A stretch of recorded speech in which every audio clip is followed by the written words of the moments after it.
ಹುಬ್ಬಳ್ಳಿ ಧಾರವಾಡ ನಗರಗಳ ನಡುವೆ ಸಂಚಾರಕ್ಕೆ ನಿಯೋಜಿಸಲ್ಪಟ್ಟ ಚಿಗರಿಯ ಬಸ್ಗಳು ಕೆಲಕಾಲದಿಂದಾಗಿ ಅಪಘಾತಗಳಿಗೆ ಕಾರಣವಾಗುತ್ತಿವೆ. ಇದೇ ರೀತಿಯಲ್ಲಿ ಇಂದು ಮತ್ತೊಂದು ದೊಡ್ಡ ದುರಂತ ತಪ್ಪಿದ ಘಟನೆ ನಡೆದಿದೆ. ಧಾರವಾಡದಿಂದ ಹುಬ್ಬಳ್ಳಿಗೆ ಬರುತ್ತಿದ್ದ ಚಿಗರಿ ಬಸ್ಗೆ ಎಕ್ಸೆಲ್ ತಗುಲಿ ಜೆಎಸ್ಎಸ್ ಕಾಲೇಜು ಆವರಣದ ಗೋಡೆಯನ್ನು ಡಿಕ್ಕಿ ಹೊಡೆದಿದೆ.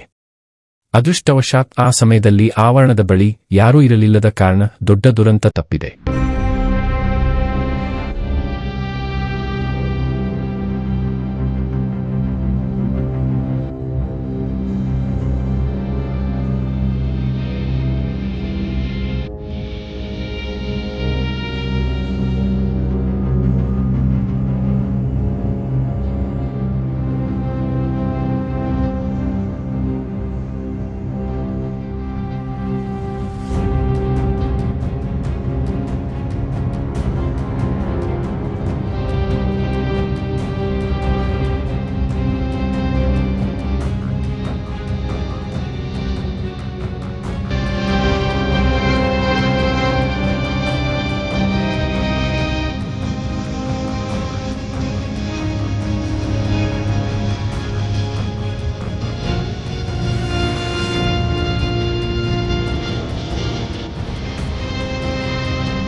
ಆಕಸ್ಮಿಕವಾಗಿ ಬಸ್ ತಡೆಗೋಡೆಯನ್ನು ಒಡೆದು ಜೆಎಸ್ಎಸ್ ಕಾಲೇಜಿನ ಆವರಣದೊಳಗೆ ನುಗ್ಗಿದೆ.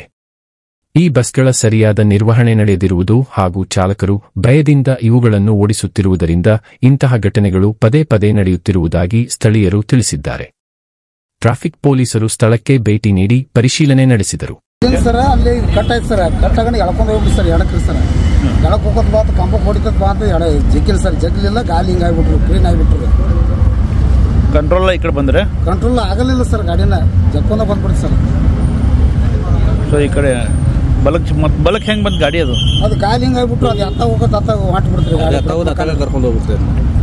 ಬ್ರೇಕೋ ಹತ್ಲಿಲ್ಲ, ಬ್ರೇಕು ಅದು ಹೊಡೆದಂಗೆ ಸರ್, ಹೊಡೆದ್ರು ಅದು ಗಾಲಿ ಗ್ರಿಪ್ ಸಿಗ್ಲಿಲ್ಲ ಸರ್ ಗಾಡಿ.